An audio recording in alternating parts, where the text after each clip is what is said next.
So I would change the puzzle slightly. Suppose we have the days of the week. Say we have Monday, Tuesday, Wednesday, Thursday, and Friday.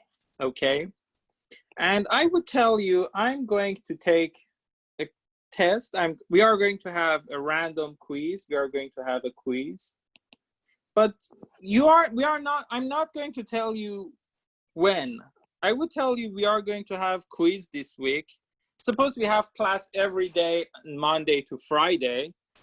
I'm not going to tell you when we have quiz. So we have a quiz this week, but we don't know when it is. So you will be surprised when I take the quiz. That's the thing. It's going to be random. You don't know that day. It's going to be completely random. So you will be surprised when I take this quiz. And so the story is that one student can argue that we can't have quiz on Friday. Why? Because if I didn't take the quiz on Monday and Tuesday and Wednesday and Thursday, it has to be on Friday, right? I mean, Friday morning when you are coming to the class, you know we are going to have quiz because we didn't have quiz in any of the previous 4 days. So the quiz has to be on Friday. So you wouldn't be surprised anymore if I take quiz on Friday, right? So with this argument, because I told you the quiz will be random in the sense that you will be surprised when I take the quiz, you can argue the quiz can't be on Friday. So quiz cannot be on Friday.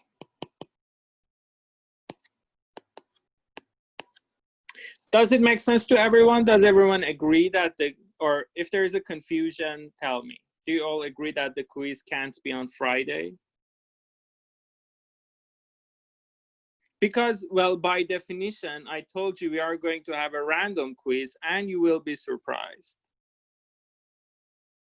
Yes, because you're supposed to be surprised. So if it's on Friday, you wouldn't be surprised anymore because, well, Friday morning, you will know we are going to have quiz because you didn't have quiz on Monday, Tuesday, Wednesday, and Thursday.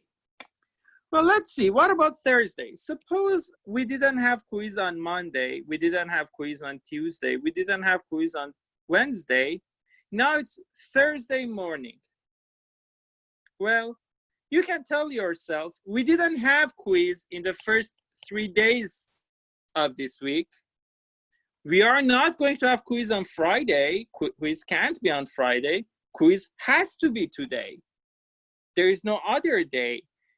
If until Thursday we didn't have quiz, because we can't have quiz on Friday either, so the quiz has to be today. So if I take the quiz on Thursday, you wouldn't be surprised anymore because, well, that's the only day which has remained. There is no other day. And since you wouldn't be surprised because I said it would be random and you will be surprised, you can say quiz can't be on Thursday.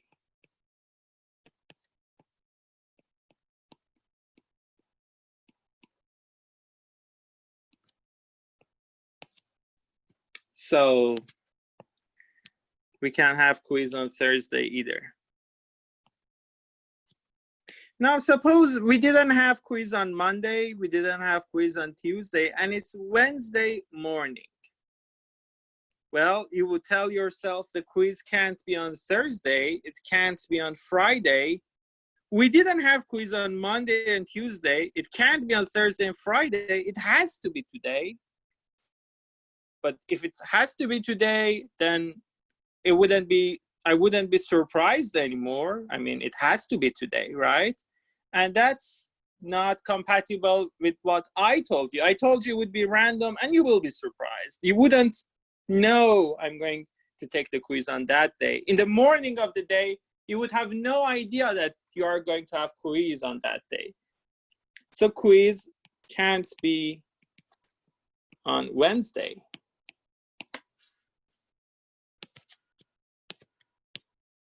Because it's not surprising anymore. Well, suppose we didn't have quiz on Monday and it's Tuesday morning. You would tell yourself, well, we didn't have quiz on Monday, but the quiz can't be on Wednesday, Thursday, or Friday. Well, the only day which remains is today, and I have to take quiz on Tuesday because we didn't have quiz on Monday and it can't be on Wednesday, Thursday, or Friday. So it has to be today. So you wouldn't be surprised anymore if I take the quiz. And well, I told you you will be, but it seems you wouldn't be, so quiz can't be on Tuesday.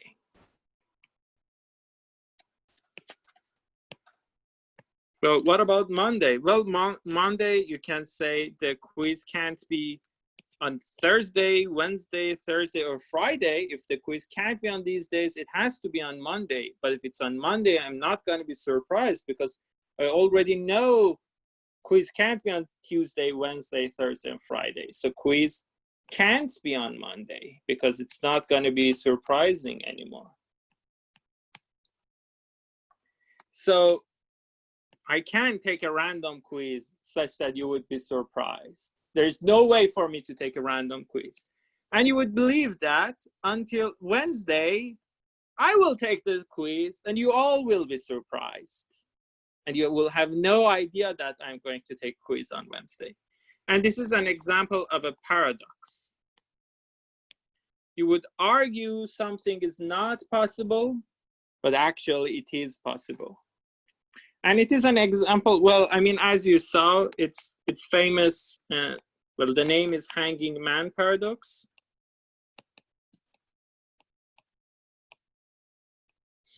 Yeah.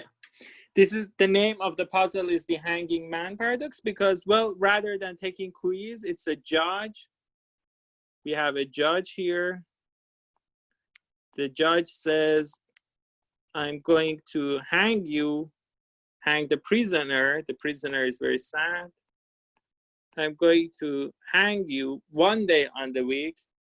But because I want to even make it more miserable for you, I'm not going to tell you on which day of this week I'm going to hang you. Actually, would be quite surprised to you. I would suddenly come knock on your door and we will take you and we will hang you. And then the prisoner comes up with this argument that you can't hang me such that I'm surprised. And then he becomes happy. He understands with this argument that there's no way to hang him such that he would be surprised. But indeed, the judge hangs him on Wednesday and he will be surprised. So this is an example of a paradox. Does anyone have an answer why, how you can explain and, well, there's a paradox, right? Something should be wrong here. Does anyone have any explanation for this? Why does this paradox appear? Is it really a paradox or it just looks like a paradox? You can unmute yourself and explain. you can unmute. It's better to unmute yourself and tell me what you think.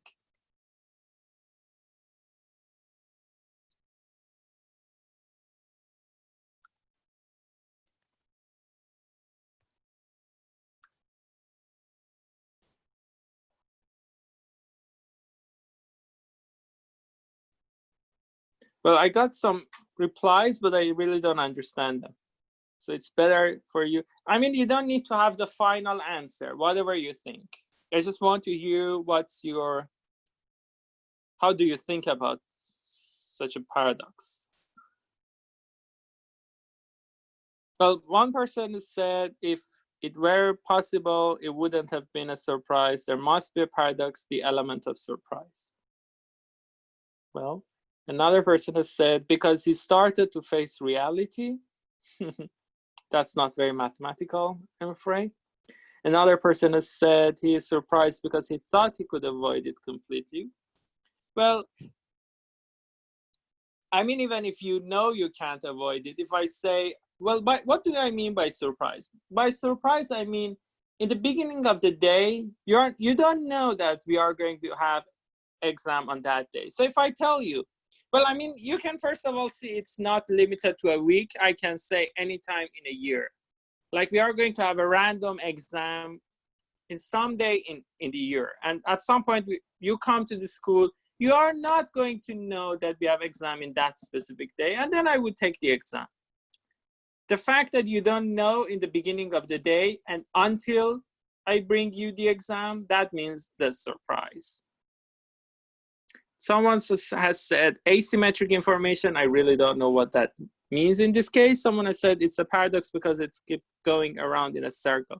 Well, it's not a circle, really. Selection process is not random, therefore we can't be surprised. Well, it might be random. I mean, you don't know. There might be hidden variables and quantum computing. Well, might be random.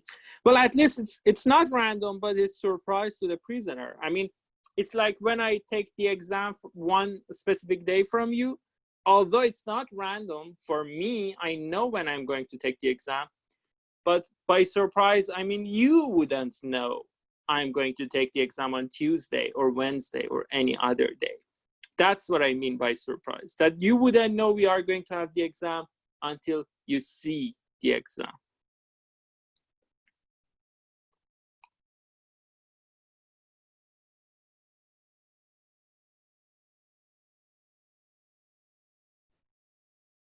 Yeah, anyway, so you can think about it more. Asymmetric information, that's Miriam. Asymmetric information means that the student doesn't know what the teacher knows, doesn't have the full information. So he, like the 5 points that you put down, one of them or like some of it is wrong. It's not right because he doesn't know everything, sort of. Okay, let's kind of discuss it. So do you agree that the quiz can't be on Friday? Or the quiz can be on Friday?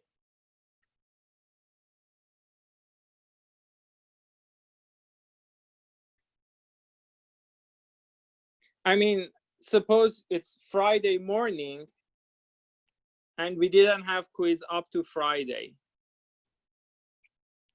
Wouldn't you know we must have a quiz today? Doesn't it imply we can't have quiz today?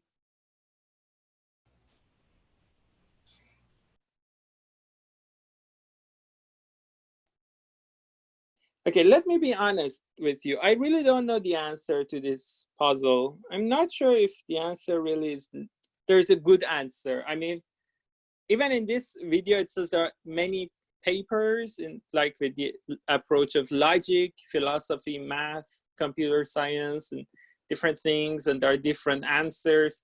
I think there is not a unique, very kind of satisfying answer. You can think about that. So if you just search hanging man paradox, you might find that you will find probably better videos on YouTube. You can think about that, and that's quite interesting. Actually, if you find something satisfying, you can tell me and tell others too. I would definitely consider extra points for you if you come up with a good answer or if you find a good answer. Well, okay, I would repeat the puzzle one more time. So it says one day, so we have a few days, say 1, 2, let's just say 1, 2, 3, okay? And we are going to have maybe more, maybe it's at least in some psychological sense, it's more understandable when we have more days. Suppose we are looking at days of a week, okay? I'm telling you, one day in the week we are going to have to quiz. I'm going to take a quiz, but you wouldn't know that we are going to have the quiz. You wouldn't know we have the quiz until I give you the exam papers. For example, if I suddenly give you the exam on the second day, you wouldn't have known in the beginning of the day that we are going to have quiz. You would understand we have quiz when I give you the exam. You couldn't you couldn't anticipate, you couldn't predict that we are going to have quiz today, okay? Now someone says that thing is not possible. Why? Kind of using an induction, an inductive arguments. But in induction, usually we start from the beginning case and we go to the final case. Here, the induction happens at the end. Someone says we can't have quiz on the 7th day because if until that day I didn't take the quiz, on the last day of the week, you know we are going to have the quiz because we didn't have quiz up to this point, so we must have quiz today. But remember, I told you when I take the exam, you would be surprised. What does that mean? It means you didn't know we are going to have the exam today. You would understand we have the exam when I give you the exam papers. You couldn't guess we have the exam from the start of the day. Which part is not fact? Well, I don't think I understand the question. Okay, maybe I'm not explaining very well. I can't see the paradox. That was yeah. Okay. What I meant was that all of what the student was like said, they were all predictions. None of it has to be true. Like when I said that it can't be on Friday. That's not. That doesn't mean it won't be on Friday. It could be, but yeah. So no, that's not correct. So prediction is what do I mean by predict? Is that you can't be sure that the exam is today, right? So for example, when I take the exam on Monday, you would understand we have the exam when I give you the exam. You couldn't know, there's no way for you to know that the exam has to be today, right? That means you can't predict. Prediction doesn't mean just guessing. It means in the beginning of the day, you wouldn't know that we are going to have exam today. You see, suppose I tell you we have an exam this week. Suppose I change the rules a little bit. Suppose I tell you we will have an exam one way this week, okay? I wouldn't tell you when. I'm saying we have one exam one day this week, okay? Suppose we didn't have exam in the first 6 days. So of course, we would have the exam on the 7th day, right? Because we are going to have exam this week. Suppose 6 days have passed. We didn't have exam during these 6 days. So we will have exam in the last day. There is no paradox. But now there is something extra. I'm saying when we are going to have exam, you would be surprised in the sense that from the beginning of the day, you can't know for sure that we are going to have exam today. Okay, so since the exam starts, yeah, we have class before the exam. Okay, so probably it's better, well, I would invite you to both think about it more and also listen to, there's a TED talk, I guess, about it. And there's a talk on YouTube. I would invite you to listen to that. It's quite an interesting puzzle. If you start to think about it in different ways, you would discover more aspects of the puzzle. We can discuss it again. I just wanted to say, we have exam on Tuesday. Another way I could say is that we are going to exam one day, but we don't know what it is. We would be surprised, but it wouldn't be funny. I don't know what is the final answer. I'm not really sure. I have some answers for myself, but because, you know, I think it's nature of this paradox. It usually takes a long time for people to really absorb and like kind of understand what the paradox is about. I want you to think about that a little bit. We can discuss it more later. So let's skip the paradox. Well, the answer we are looking for is that, is it a paradox, first of all, or not? And if it's a paradox, so there shouldn't be any paradox in math and logic, right? So probably it is not a paradox, but maybe it is. I don't know. Let's continue with multivariable calculus. Okay, let's continue. Let me see, where were we? Okay, is there any question about limit and domain of functions? If not, we can continue. Yes, I actually have a question. Oh, yeah, good. My problem, like, I start being confused when I don't really see what a limit is geometrically. And I don't like memorizing steps to solve a question. It's just still not very abstract. Like, it's a very abstract concept. Yeah, so I can explain you a little bit, but it's a very long, I mean, it takes quite long time in Calc 2 or Calc, well, I mean, it depends where you would see it to really tell you what limit is. So I can just tell you a little bit, but I would expect you to read, I would send some notes and I would expect you to read them, okay?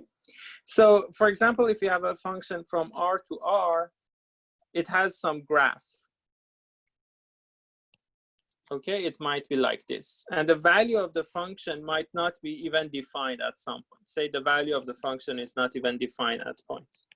Okay, suppose this is f of x. Y equals f of x. When I ask you about the limit of f when x goes to 2, it kind of is similar to f of 2, but not exactly. What does that mean? So you see, sometimes we try to compute f of 2 and we got, for example, 0/0 in these questions, right? That's what we got.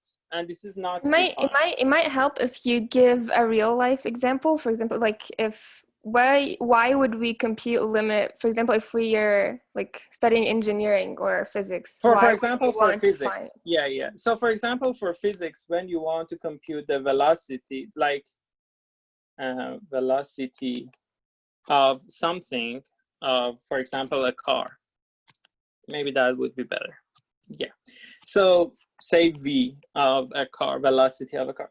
By definition, velocity is the amount of distance you can go from one point to another point divided by the amount of time it takes for you to go from one point to the other point. So for example, if we have the location here, and well, maybe it's better to put time here. If we have time here and location here, and we have a car which at each time it's somewhere, we can look at its graph. It would look like this, for example. It shows at time t where the car is. For example, at time t, the car is at the point x. Okay, so if I ask you about the velocity of the car, there are two kinds of velocity or speed. Well, in this case, they are similar. One is average velocity. The other one is kind of the velocity at a point. It's kind of like instant. So the velocity at a kind of specific time. So for example, suppose I'm asking you, what is the average velocity from t equals to 2 to t equals to 4? Okay, what you should do is, so this is the average velocity from t equals to 2 to t equals to 4. What you should do, you should see from the time when t is 2 seconds. For example, here t is 2 seconds. Here t is 4 seconds. You should see how much this object has moved, or this car has moved. For example, say at t equals to 2, we are at 5 meters. Say at t equals to 4, we are at 10 meters. The average velocity would be 10 minus 5. The displacement is 5 over 4 minus 2, which is 5 over 2. That would be the average speed, okay? But sometimes at another point, I might ask you about the speed at the moment t equals to 2. At t equals to 2, what is the speed? Okay, what does it really mean? What does the speed mean at a given time, at a specific given point? Well, what it means is that look at the same graph, time and location. What it means is that rather than looking at the average time from 2 to 4, look at the average time, for example, from 2 to 3. Okay, so see what is delta x when over delta t when we are looking from 2 to 3. Say at t equals 2, it was at 5 meters, it was at the point where it's 5 meters. At t equals to 3, it was at 7. So here delta x would be 7 minus 5 over 3 minus 2, which is 2 over 1. But it is not the speed exactly at time equals t equals to 2. It's the average speed from 2 to 3. Well, you might say if I compute the average speed from, rather than explicit speed at t equals to 2, if I compute the average speed from 2 to 2.5, just half a second later, the average speed in this interval would be almost the speed of this car at t equals to 2. So you might look at the average speed from t equals to 2 to t equals to 0.5. Let's say at t equals to 2, it's at the 0.5. At t equals to 2.5, it's at the 0.6.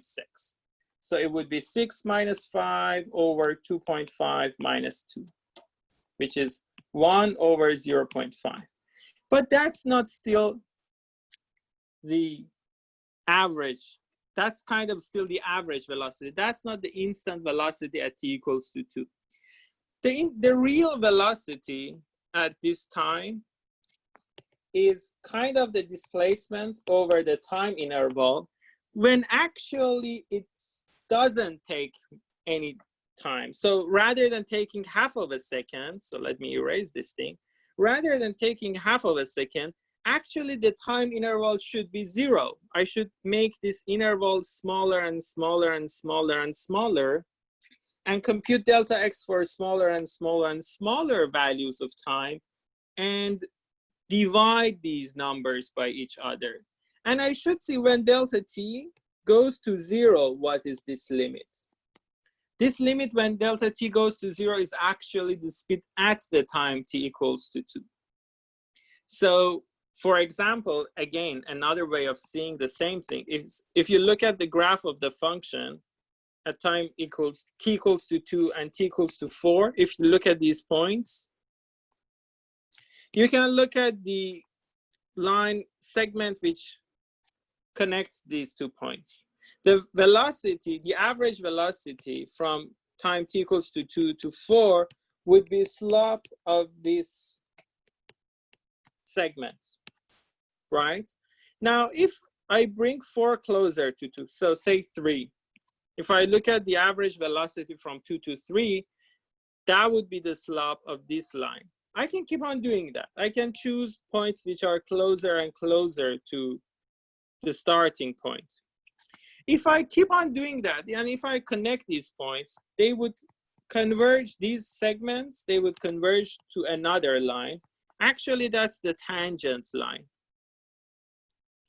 So tangent line at this point is connecting 2 points. But what are those 2 points? So for example, if I'm looking at x equals to 2, if I look at the tangent line here, I can think about tangent line as a line which is connecting 2 points. What are those 2 points? Well, fix one of them to be this one, fix the other one to be here, connect those 2.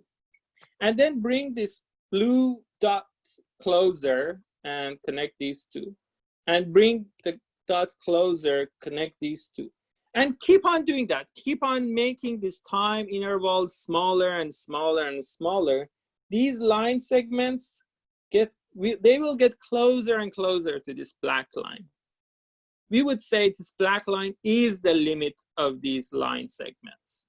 So when you have a sequence of quantities, which they get closer and closer and closer to another quantity, we say the answer is the limit of those numbers.